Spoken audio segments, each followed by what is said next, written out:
Assalamualaikum, salam sejahtera. Saya Nazri Kaha. Ini Buletin Awani Khas berikutan gangguan bekalan air bagi penduduk di Lembah Kelang, terutama di wilayah Persekutuan Kuala Lumpur, Putrajaya dan juga Selangor. Dan untuk jam ini saya mulakan dengan titah Sultan Selangor, Sultan Sarifuddin Idris Shah menzahirkan rasa duka citanya dengan keluhan dan juga nasib rakyat yang berhadapan masalah gangguan bekalan air ketika sedang bergelut dengan wabak COVID-19. Setiausaha Sulit Sultan Selangor, Datuk Muhammad Munir Bani dalam satu kenyataan berkata Sultan Sarifuddin pada 8 September lepas telah menghantar surat kepada Menteri Besar Selangor, Datuk Seri Amiruddin Syahri berhubung masalah gangguan bekalan air yang sering melanda penduduk negeri Selangor. Katanya dalam surat berkenaan, baginda telah memberikan nasihat serta beberapa syur dan pandangan untuk mengatasi masalah bekalan air bersih, tetapi nampaknya tidak memberi kesan kepada masalah lama dan terus berlaku dan berulang sehingga menyusahkan rakyat berikutan krisis ini. Dan menurut Muhammad Munir, sejak 2009 lagi, Sultan Sarifuddin telah beberapa kali menulis surat kepada Kerajaan Persekutuan dan Kerajaan Negeri Selangor agar masalah air tidak dipolitikkan dan diatasi segera kerana ia adalah keperluan asas kehidupan rakyat. Terdahulu, sejumlah 1,196,457 akaun pengguna air Selangor membabitkan 1,292 kawasan di Lembah Kelang sekali lagi mengalami gangguan bekalan air tidak berjadual setelah 4 loji rawatan air Sungai Selangor dihenti tugas ekoran pencemaran sumber air mentah. Itu sedikit titah Sultan Selangor berkaitan gangguan bekalan air di kawasan Lembah Kelang yang terkini. Dan mengikut statistik ataupun status terkini pelan pemulihan bekalan air di wilayah Kuala Lumpur, Petaling, Kelang, Shah Alam, Kuala Selangor dan juga Hulu Selangor, Pengurusan Air Selangor Sdn Bhd iaitu Air Selangor ingin memaklumkan status terkini gangguan bekalan air tidak berjadual ekoran henti tugas di loji rawatan air Sungai Selangor Pasal 1, 2 dan 3 dan juga di Rantau Panjang berikutan pencemaran pada 19 Oktober lalu sehingga jam 12 tengah hari sejumlah 460 ataupun 36% kawasan telah menerima bekalan air sepenuhnya dari 1,292 kawasan yang terlibat dengan gangguan bekalan air sejak 19 Oktober dan sebanyak 832 kawasan di wilayah yang terjejas masih lagi dalam proses pemulihan. Jadi itu yang terkini yang dikongsikan oleh Air Selangor jam 1 tengah hari. Okey, jadi untuk kita melihat isu yang tidak berkesudahan ini kerana pencemaran di kawasan lembangan Sungai Selangor, Sungai Semenyih dan sekitarnya sudah pun berlanjutan sejak 1 dekad. Jadi apakah penyelesaian dan bagaimana kita melihat langkah segera, langkah sederhana dan juga langkah jangka masa panjang untuk memastikan jutaan akaun yang berada di bawah Air Selangor ini tidak akan terjejas biarpun Sungai Selangor itu ada isu pencemaran dan bagaimana kita ada pelan kontingensi dan bagaimana kita melihat kompetensi lembaga-lembaga yang menguruskan air bukan hanya di Selangor tetapi di seluruh negara wajar memberikan perkhidmatan yang lebih baik. Bagaimana kita melihat perkhidmatan tenaga yang sudah ada transformasi sejak beberapa tahun yang lalu dan juga isu berkaitan dengan perkhidmatan jalur lebar yang semakin menjadi perkhidmatan penting negara. Mengapa industri air kita seolah-olah lapuk, tidak bergerak banyak dan begitu banyak lapisan ataupun birokrasinya sama ada di peringkat persekutuan ataupun di peringkat negeri dan juga kerajaan tempatan. Jadi di talian melalui Skype pada petang ini saya akan membawakan secara terperinci analisis ini bersama yang berbahagia Datin Paduka Cik Asma Ibrahim, mantan pengarah Jabatan Alam Sekitar dan juga aktivis alam sekitar. Assalamualaikum Datin Paduka. Waalaikumsalam warahmatullahi wabarakatuh. Pastinya episod yang terkini 19 Oktober dan juga berlanjutan beberapa hari ini mengecewakan banyak pihak termasuk rakyat biasa, perkhidmatan kepada industri kecil dan sederhana, masyarakat yang memberikan tumpuan kepada industri seperti perkhidmatan industri yang lain dan sebagainya. Jadi sebagai aktivis alam sekitar dan juga mantan pengarah alam sekitar, mengapa ini berterusan, Datin Paduka? Okey, Bismillahirrahmanirrahim. Assalamualaikum warahmatullahi wabarakatuh. Terima kasih Tadi Nazri atas temubual ini. Saya memang tidak dapat dinafikan semua rakyat sana sini mengeluh mengenai isu gangguan bekalan air ini. Sehingga kan saya rasa sebab ia terlampau kerap berlaku sehingga dah menjadi satu fobia kepada rakyat. Apatah lagi ketika kita berhadapan dengan wabak COVID yang belum tentu ada kesudahan. Ya, maknanya setiap kali insiden ini berlaku, rakyat akan sentiasa berdebar-debar dan panik. Berapa lama ianya akan berakhir. Jadi saya merasakan kita perlu lihat isu ini dari banyak sudut. Ya, sebab kalau kita cakap mengenai isu pencemaran sumber air negara dan bekalan industri bekalan air ini, dia sebenarnya terlampau ramai yang terlibat, terlampau banyak pihak yang berkaitan. Yang pertama, isu air ini melibatkan state dan juga federal government. Sebab air mentah di bawah kawalan kerajaan negeri. Manakala air diproses itu adalah di bawah bidang kuasa federal. Lepas tu kita cakap pula mengenai isu pencemaran. Isu pencemaran melibatkan sumber-sumber pencemaran yang terdiri daripada sumber-sumber yang dikawal oleh kerajaan federal melalui Akta Kualiti Alam Sekeliling 1974 dan pindaan-pindaan di bawahnya. Dan juga terdapat punca-punca pencemaran lain yang dikawal di bawah beberapa agensi negeri seperti luas umpamanya juga mempunyai bidang kuasa tertentu, pihak berkuasa tempatan juga mempunyai bidang kuasa tertentu. Jadi bila kita tengok, kita kena petakanlah semua player-player di dalam industri ini dan melihat kembali apa yang boleh, bagaimana setiap agensi ini boleh berperanan secara holistik. Ya, maknanya mereka kena complement each other, bukan sekadar melihat bidang kuasa masing-masing sahaja. Jadi saya rasa itulah yang menjadikan isu ini berpanjangan. Dan seterusnya kita juga mestilah bersedia mencari penyelesaian daripada pelbagai cara. Salah satu daripada pendekatan adalah untuk melihat bagaimana teknologi sendiri boleh digunakan untuk mengurangkan kejadian-kejadian seperti ini. Mungkin itu dulu Tuan Adri. Ya, teruskan Datin Paduka. Okey. Nah, saya juga nak menyatakan di sini bahawa bila kita kata isu tutup loji ini, seringkali pencemaranlah menjadi puncanya. Nah, bila kita cakap pencemaran ni, kita kata selalu pihak industri yang bertanggungjawab. Pada masa yang sama, kita juga mesti faham bahawa industri yang merawat air adalah juga satu daripada sektor industri. Dan mereka juga tidak terkecuali daripada menghasilkan pencemaran yang dilepaskan ke sungai-sungai. So, we are talking here about industri. Apakah tanggungjawab dan peranan yang mereka perlu mainkan. Saya faham yang memang kita tidak bolehlah memaafkan pihak industri yang mengambil jalan pintas untuk melepaskan pencemaran ke dalam sungai sekadar untuk mengaut keuntungan kerana tidak mahu membelanjakan kos untuk mengurus buangan masing-masing. So, dalam hal ini, bila seringkali berlaku di Sungai Selangor, kadang-kadang saya tertanya jugalah.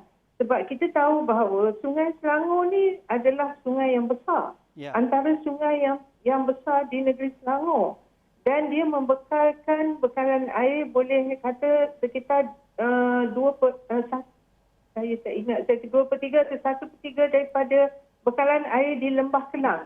So ini adalah punca bekalan air yang besar. Jadi kalaulah kita kata sungai ini tercemar disebabkan oleh insiden pencemaran, sama ada orang melakukan pelupusan haram atau bagaimana, so sudah semestinya punca pencemar itu adalah daripada punca yang besar. Kerana kita faham bahawa sungai-sungai ini secara semula jadi, mereka juga sungai ini Allah Subhanahu Wa Taala menjadikan mereka mempunyai natural system to clean the process juga. Tapi kalau pencemaran itu sangat besar dan itu menyebabkan pencemaran itu dikesan dengan memberi kesan yang besar juga kepada pengambilan air di situ. Jadi maknanya nombor satu, kita boleh conclude yang punca pencemaran ini mestilah daripada punca yang besar. Jadi bila puncanya besar, saya pun tertanya jugalah. Memang kita tahu bahawa pemantauan agensi penguatkuasaan ini memang tidak akan pernah cukup. Ya. Dan kita tidak boleh nak mengawal semua punca pencemaran ini sebab ada point sources, ada non-point sources dan sebagainya. Saya faham beban agensi penguatkuasa ini sebab saya juga dulu merupakan bekas pegawai Jabatan Alam Sekitar. Tapi apa yang menjadi tanda tanya saya, kalau punca ini besar, bagaimanakah ianya boleh terlepas pandang oleh agensi penguatkuasa, sama ada federal ataupun PBT ataupun apa-apa agensi penasihat tempat, ya. Sebab kalau punca itu besar mesti nampak. Kalau kita kata yang kecil, mungkin kita boleh kata terlepas pandang lah, macam mana kita nak kawal sampai semua setiap belakang rumah orang dan sebagainya. Tetapi kalau pencemaran itu berlaku di sungai yang besar, mestilah punca pencemaran itu juga besar dan bagaimana kita boleh terlepas pandang. Dan kalau kita kata pencemaran itu berlaku daripada kilang-kilang haram sekitar, kita tahu bahawa kilang haram ini bukannya kilang kecil rasanya, dan mereka mungkin telah berada di situ bertahun-tahun, apakah itu juga terlepas pandang. Jadi banyak pihak yang perlu dilihatlah kat sini dari sudut integriti dalam melaksanakan tanggungjawab, ya. Jadi itu menjadi pertanyaan. Okey, Datin Paduka. Ya, sebelum kita meneruskan perbincangan, banyak isu yang berlegar berkaitan dengan pencemaran sungai dan sumber air ini, tetapi saya ingin memetik satu kenyataan terbaru daripada pejabat Sultan Selangor, iaitu Kenyataan Media Duli Yang Maha Mulia Sultan Selangor. Duli Yang Maha Mulia Sultan Selangor mengambil maklum dan menyokong penuh kenyataan media yang dikeluarkan ke bawah Duli Yang Maha Mulia Seri Paduka Baginda Yang di-Pertuan Agong Sultan Abdullah Riayatuddin Al-Mustafa Billah Shah Ibni Almarhum Sultan Haji Ahmad Shah Musta'in Billah pada 16 Oktober yang lalu, iaitu Duli Yang Maha Mulia Sultan Selangor juga turut sama menzahirkan kebimbangan dan juga baginda berhubung kemelut politik negara yang dilihat tiada berkesudahan sehingga menimbulkan keresahan rakyat di negara ini. Rakyat telah mula bosan dan juga meluat dengan segala tidak tanduk yang ditunjukkan ahli politik yang sentiasa dilihat bercakaran dan bertelingkah di dalam merebut kuasa pemerintahan negara. Baginda merasa duka cita kerana kebanyakan ahli-ahli politik seolah-olah tidak mempedulikan langsung masalah dan juga kesusahan yang dihadapi oleh rakyat jelata yang terkesan akibat gejala wabak COVID-19, dan ditambah pula dengan kedudukan ekonomi rakyat yang amat terjejas. Jadi ahli-ahli politik seharusnya bertanggungjawab di dalam memastikan penderitaan rakyat ini sentiasa menjadi keutamaan ketika melaksanakan amanah dan tanggungjawab mereka. Kesusahan dan penderitaan rakyat juga dalam kehidupan seharian perlu segera ditangani dan diselesaikan dengan mengambil pendekatan yang drastik dan juga efektif. Oleh demikian, baginda mahukan semua pihak, terutama ahli-ahli politik di negara ini, untuk sentiasa bekerjasama tanpa mengira pendirian parti masing-masing dan sentiasa fokus di dalam membantu rakyat dan negara menangani masalah penyebaran wabak COVID-19 dan membina semula negara dan juga membina semula ekonomi negara yang teruk terjejas. Jadi dari pejabat Duli Yang Maha Mulia Sultan Selangor. Kita terus berbincang berkaitan dengan isu pencemaran air dan juga gangguan air ini. Kita rehat dahulu, kembali selepas ini bersama saya Nazri Kahar.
Kita masih membicarakan isu pencemaran air dan juga gangguan bekalan air di Selangor dan juga di negeri-negeri lain.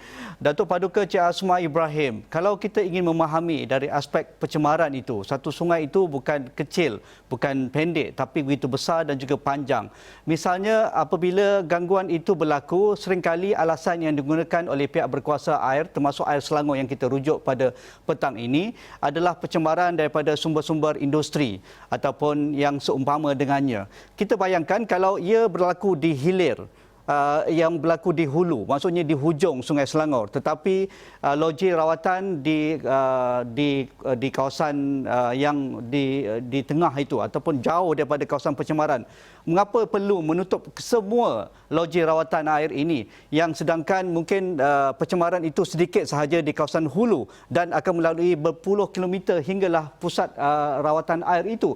Tidak adakah teknologi yang mungkin boleh menyebabkan permukaan sauk itu tidak ditutup dan boleh terus beroperasi dan pencemaran itu diatasi dengan cara-cara tertentu? Mungkin pandangan sebagai aktivis alam sekitar dan juga pakar alam sekitar.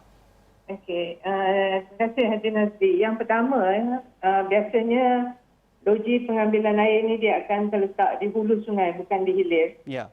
Sebab kalau di hilir dia tidak, memang lagi banyak masalah lah kita. Kita letak di hulu tu supaya punca-punca pencemaran tu dapat dikawal. Penempatan punca-punca pencemaran itu boleh diletak di hilir. Itu satu daripada cara untuk mengawal pencemaran ini, mengawal pembangunan ini supaya dia boleh coexist lah. Maknanya prioriti adalah untuk meletakkan takat pengambilan air di hulu sungai.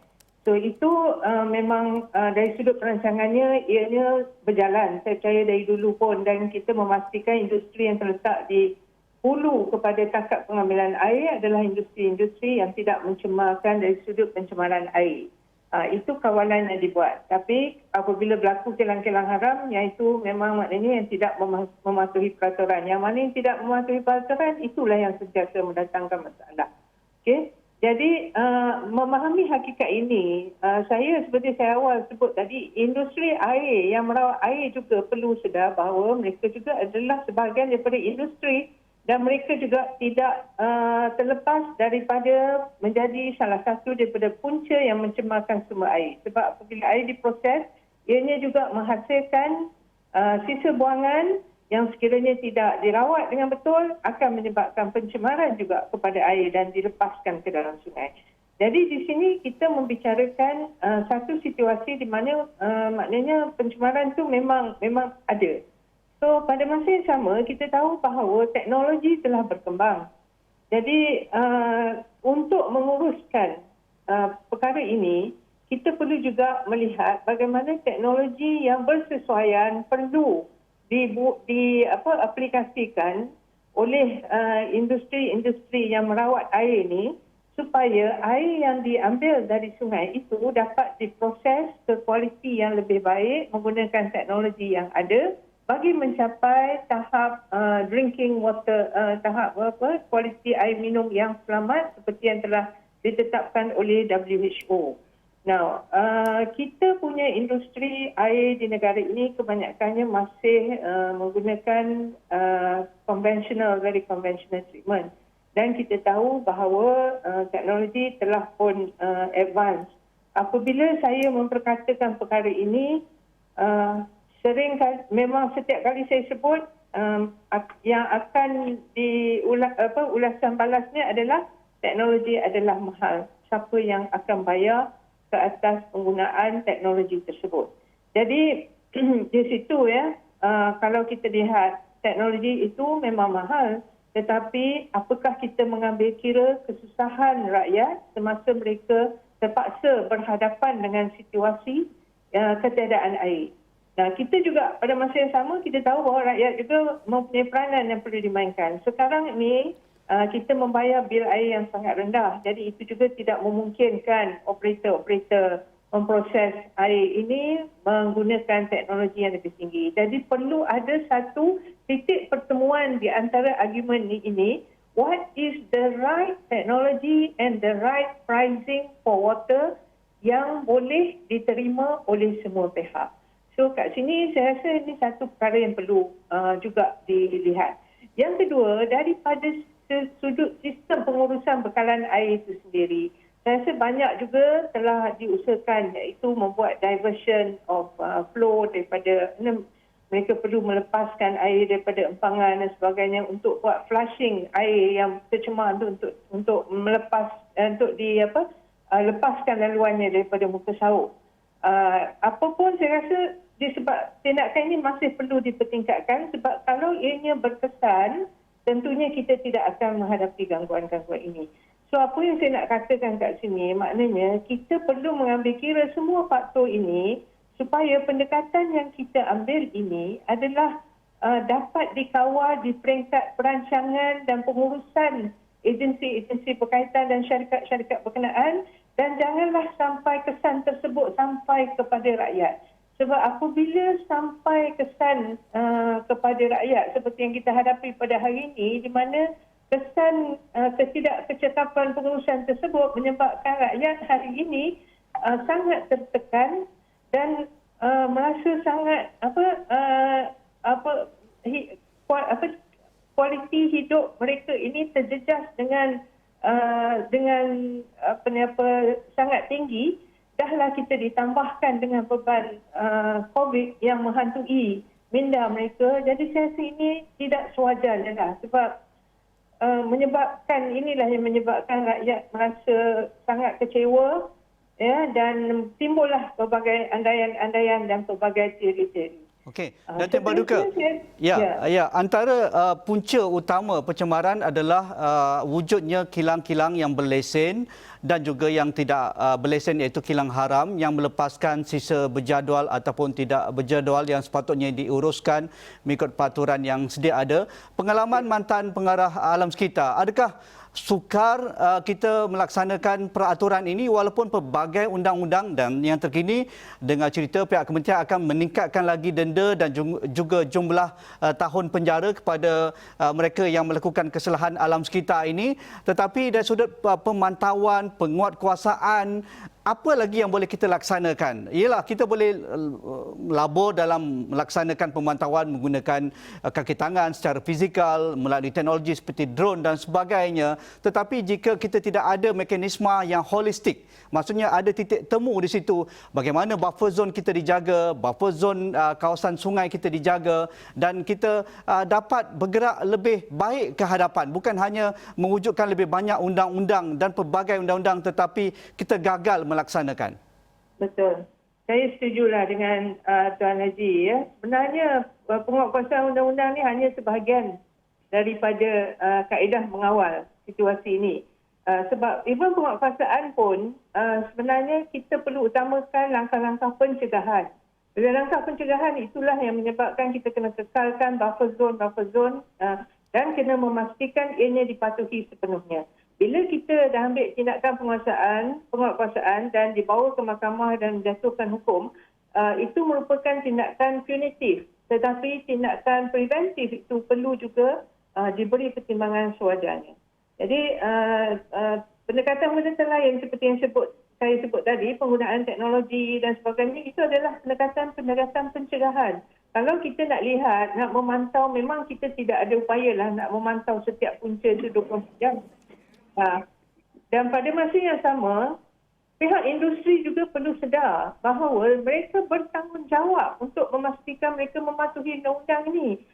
Sejak berlaku kes air ini, saya pun banyak terima WhatsApp yang mengatakan ini berlaku sebabkan polisi kerajaan dalam pengurusan sistem buangan terjadual, yang mana kos untuk melupuskan sistem buangan terjadual ini adalah tinggi. Jadi saya nak cakap kat sini, untuk melupuskan sisa buangan terjadual menggunakan kaedah yang betul dan selamat, ia memang melibatkan kos yang tinggi. Sebab kita perlu invest di dalam teknologi bagi memastikan ianya dikendalikan dengan sempurna. Dan itu adalah merupakan faktor yang mesti difaktorkan oleh industri dalam membangunkan perindustrian mereka. That is cost of production yang perlu dimasukkan. Dan tidak boleh dijadikan alasan sebab kos itu tinggi, maka mereka boleh buang merasa saja di sungai. Sebab apabila mereka mengambil pendekatan yang begitu, bermakna kos untuk clean up besok tu siapa pula nak tanggung? Adakah adil untuk dipulangkan balik kepada kerajaan? So di sini setiap pihak perlu mengambil pertanggungjawaban dan pihak industri perlu tahu bahawa air adalah sumber bahan mentah mereka. Kalau bekalan air ke industri mereka diberhentikan, saya pasti mereka juga tidak boleh menjalankan proses di kilang mereka.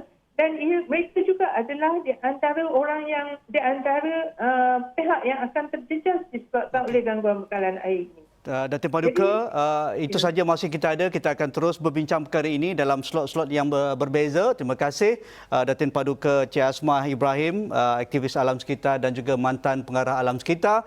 Itu saja buletin Awani khas untuk kita membincangkan isu gangguan bekalan air di Lembah Kelang ini. Tetapi saya rasa bukan hanya tertumpu kepada Lembah Kelang, perbincangan kami sebenarnya meluas kepada semua daerah ataupun negeri yang menghadapi masalah yang sama, dan pastinya yang lebih terjejas adalah penduduk di kawasan yang paling tinggi populasi di negara kita, iaitu di sekitar Lembah Kelang, wilayah Persekutuan Kuala Lumpur, Selangor dan juga di Putrajaya. Terus bersama kami di 501 Astro Awani dan juga di astroawani.com. Sekian, Assalamualaikum. Saya Nazrika, jumpa lagi.